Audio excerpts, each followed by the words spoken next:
Forgotten medieval cooling techniques. In medieval times, when technology was limited and people had to rely on natural resources, unique and ingenious techniques were developed to keep food fresh and living spaces cool. These methods were not only sustainable but also perfectly adapted to the environment, showing how people lived in harmony with nature. For example, clay-based cooling systems allowed medieval communities to store water and food at lower temperatures, sometimes up to 15–20 degrees Celsius cooler than the outside air. Underground cellars, carefully designed ventilation shafts, and clay jars buried in the ground were widely used to preserve perishable goods. Another remarkable technique was the use of wind catchers and passive airflow systems in architecture. By directing cool air into living spaces and letting warm air escape through upper openings, medieval builders achieved natural ventilation without modern fans or electricity. These forgotten methods prove that medieval people had an advanced understanding of natural science. Even today, these techniques inspire eco-friendly designs and sustainable architecture, offering alternatives to energy-hungry modern systems. During the Middle Ages, people developed ingenious construction techniques that allowed their homes, storage rooms, and even public buildings to remain refreshingly cool despite the blazing summer sun. These methods were not based on electricity or mechanical systems, but on a deep understanding of nature, materials, and airflow. Among these forgotten techniques, underground storage chambers, thick stone walls, clay-based cooling jars, and specialized ventilation shafts stand out as masterpieces of medieval engineering. One of the most fascinating techniques was the use of earth cellars. By digging deep underground and covering walls with stone or clay, medieval builders created naturally cool spaces that maintained a stable temperature year-round. These cellars were not only used for storing food and wine but also for keeping people cool during heat waves. Another method involved stone and mud walls that were intentionally built with extreme thickness. These massive structures absorbed heat during the day but released it slowly at night, creating a natural cooling cycle. Combined with narrow windows placed strategically for airflow, medieval homes stayed surprisingly comfortable even in hot climates. In regions with limited stone, people relied on clay jars and cooling pots. By filling porous clay vessels with water and placing them in shaded areas, evaporation created a cooling effect. This principle, still used in some rural communities today, is one of the oldest forms of natural refrigeration. Finally, ventilation shafts and carefully designed openings were used to direct wine into houses and halls. By aligning these shafts with prevailing wind directions, medieval architects managed to create a primitive form of air conditioning that required no energy at all. These four forgotten techniques, earth cellars, stone and mud walls, clay cooling jars, and ventilation shafts, demonstrate that medieval societies had a profound understanding of how to live in harmony with the environment. They did not need modern air conditioning to survive extreme climates. Instead, they relied on knowledge, craftsmanship, and creativity. As the Middle Ages progressed, forgotten techniques of natural cooling became more refined, often blending local traditions with knowledge borrowed from ancient civilizations. For example, in the Islamic Golden Age, scholars preserved and expanded upon ancient Greek and Persian engineering methods, including the use of subterranean chambers and wind towers that could channel air currents into living quarters. When such ideas filtered into Europe through trade, travel, and the Crusades, medieval builders found ways to adapt them within their own architectural and climatic contexts. Castles, for instance, with their thick stone walls and vaulted basements, were not only defensive fortresses but also served as naturally cooler spaces during the hottest months. The thickness of the stone functioned like the earth itself, absorbing heat slowly and releasing it even more gradually, ensuring that interior temperatures remained bearable long after the outside air had grown stifling. One of the most remarkable yet understated methods was the creation of underground cellars, sometimes stretching for miles beneath towns or monasteries. These subterranean labyrinths, often mistaken as solely wine storage facilities, also acted as cool refuges for perishable food, grains, and even people. The temperature underground remained remarkably constant, usually between 10–15 degrees Celsius, regardless of the season. Monks and townsfolk understood this stability and relied upon it not only for preservation, but also as a means of survival during relentless summer heat waves. Some medieval records even describe entire gatherings or feasts held in underground halls, where the naturally cool air created an oasis-like comfort that no surface building could replicate. Beyond architecture, medieval Europe employed ingenious everyday objects for personal cooling. For instance, large ceramic vessels filled with water were wrapped in damp cloth and placed in breezy locations. Through the process of evaporative cooling, the water inside remained significantly colder than the surrounding environment. This principle, so simple yet so effective, was widely used across regions where access to ice was non-existent. Wealthier households sometimes placed these vessels in special alcoves built into the north-facing walls of kitchens, ensuring that the coolest side of the house contributed to maintaining freshness.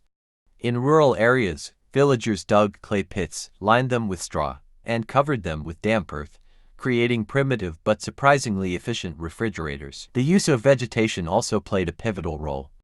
Medieval courtyards, cloisters, and even castle gardens were not just for beauty or spiritual reflection, they were designed with thermal balance in mind. Dense greenery, climbing vines, and shaded trees created microclimates that cooled the surrounding air. The shade from trees reduced direct solar radiation, while transpiration from leaves increased humidity, lowering perceived temperatures. In many ways, these spaces foreshadowed modern concepts of green architecture and sustainable cooling methods. Records from monastic orders detail how certain herbs, such as mint and lavender, were intentionally grown near living quarters not only for their aroma but also for their refreshing cooling effect when brewed as drinks or crushed and spread indoors. Circulation was another critical element. Before the invention of glass windows, most medieval houses used wooden shutters or thin fabric coverings, which could be adjusted to allow air to flow through.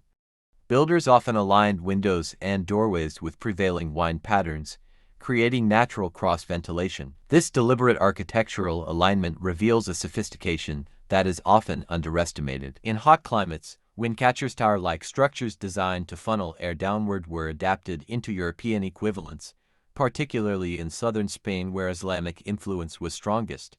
These medieval wind tunnels demonstrate how cultural exchange enriched Europe's understanding of comfort in architecture. Interestingly, the practice of water-based cooling was not limited to storage. In wealthy households and monasteries, stone basins filled with water were strategically placed in rooms.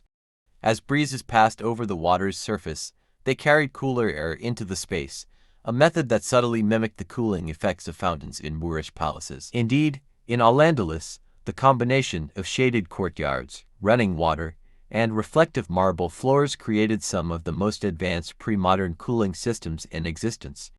When Northern Europeans encountered such designs, they marveled at their efficiency, though not all regions could replicate them due to differences in climate and resources. Medieval builders also understood the importance of orientation. Homes and churches were often constructed with their longest walls facing east and west, minimizing direct exposure to the scorching midday sun. Roof overhangs were extended, and arcades provided shaded walkways, ensuring that people could move about without constant exposure to heat. Farmers, too, took advantage of these principles, storing harvests in granaries built partially underground or in shaded barns, where airflow could be regulated through carefully placed slits. But perhaps the most fascinating aspect of medieval cooling lies in the cultural practices surrounding it. Clothing, for instance, was not chosen solely for fashion but also for functionality. Loose linen garments, light in color, reflected sunlight and encouraged air circulation, offering natural relief. During particularly hot summers, people often soaked cloths in cool water and draped them over their shoulders or heads, a rudimentary yet effective form of temperature regulation. Folk remedies also abounded. Drinking diluted vinegar with herbs, consuming cold porridges, or sleeping outdoors on rooftops under the night breeze were all strategies for staying cool. These forgotten methods remind us that cooling in the medieval era was not a passive experience. It required a synergy of architecture, environment, and daily practice. People lived in closer harmony with natural cycles, adjusting their schedules to the sun's movement and relying on techniques that today might seem primitive but were remarkably efficient. In fact, when viewed through the lens of modern sustainability, many of these methods offer lessons far more relevant than the energy-intensive air conditioning systems we depend on today. The stone walls, underground cellars, shaded courtyards, and wind-driven ventilation systems were not only environmentally friendly but also deeply integrated into the cultural fabric of medieval life. Ultimately, the forgotten art of staying cool in the Middle Ages reflects a profound truth. Human ingenuity thrives under necessity. Without electricity, without machines, and without modern comforts, medieval societies crafted a world where the balance between heat and coolness was maintained through wisdom inherited, adapted, and perfected across generations. What appears now as primitive was, in reality, a testament to resilience, creativity, and a harmony with nature that our modern world often overlooks. Rediscovering these methods does more than satisfy historical curiosity. It invites us to rethink how we approach comfort, sustainability, and survival in an era when climate challenges once again demand innovative yet timeless solutions. As the centuries progressed, these medieval cooling techniques were not merely practical inventions but also reflections of a deeper harmony with the environment.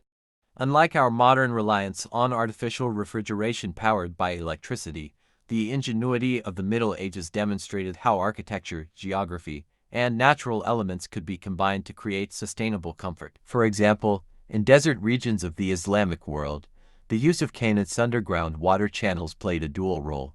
Not only did they provide communities with fresh water, but the airflow over the cool subterranean currents created natural refrigeration for storage chambers. These cool houses allowed dates, grains, and even dairy to be preserved for longer periods without spoiling. The blending of engineering and environmental wisdom was nothing short of remarkable. In Northern Europe, on the other hand, the abundance of forests and cold climates inspired a different set of solutions. Medieval ice houses, dug deep into the earth and insulated with straw, were often filled with ice blocks harvested from frozen rivers during winter. This practice stored the winter's cold to be used in the heat of summer months. While seemingly primitive, these storage pits were incredibly effective, providing a reliable means of cooling in a time when mechanical refrigeration was not even conceivable. The contrast between desert Canaans and icy European chambers illustrates how diverse cultures adapted uniquely to their surroundings while seeking the same universal goal: protection from heat. Another forgotten method worth noting is the wind catcher system, most famously developed in Persia but later adapted across regions touched by medieval trade and cultural exchange. Tall towers were designed to catch even the faintest breeze, funneling it into homes and underground spaces. When combined with pools of water at the base, this natural air conditioning system cooled entire households in regions where summer temperatures could otherwise prove unbearable. Archaeological evidence suggests that even ordinary villagers, not just royalty, benefited from such designs, hinting at a societal commitment to collective well-being through clever engineering. In addition to structural innovations, lifestyle practices were intertwined with these technologies. For instance, medieval builders often positioned homes and storerooms with careful consideration of the sun's path. Narrow streets in towns like those of Spain or southern Italy were designed not just for defense but also for shade, creating cool corridors where wind could circulate more freely. Courtyards with fountains acted as cooling hearts of homes, marrying function with aesthetic pleasure. The simple act of walking through shaded stone passageways or sitting by a trickling fountain offered a sensory relief from oppressive heat. These cultural adaptations remind us that cooling was not only a physical necessity but also a social and emotional experience. Furthermore, these methods carried symbolic significance. Water, for instance, was viewed as a life-giving force in medieval societies, often tied to spiritual purity and renewal. The sound of water in courtyards, the placement of wells, and the use of reflective pools to magnify moonlight were all gestures that went beyond practicality. They created environments where cooling was linked to peace, rest, and contemplation. For many communities, these cooling spaces doubled as centers of social life, places where families gathered, where neighbors exchanged news, and where children played safely away from the harsh sun. It is also important to consider how these forgotten techniques intersected with trade and knowledge exchange. The Crusades, for example, acted not only as military campaigns but also as channels through which architectural ideas traveled from the Middle East to Europe. Wind catchers, Canaans, and shaded courtyards influenced European castle builders and urban planners, who sought ways to incorporate similar cooling mechanisms into their own structures. The medieval Silk Road, too, facilitated a remarkable transfer of knowledge, allowing cooling practices to spread from Asia through the Middle East and into the Mediterranean. These exchanges remind us that innovation has always been a collective human effort, transcending borders and languages. When we reflect on these ancient techniques today, a fascinating paradox emerges. While modern technology allows us to cool skyscrapers at the push of a button, it often comes at a steep environmental cost, contributing to the very climate crises that make cooling ever more necessary.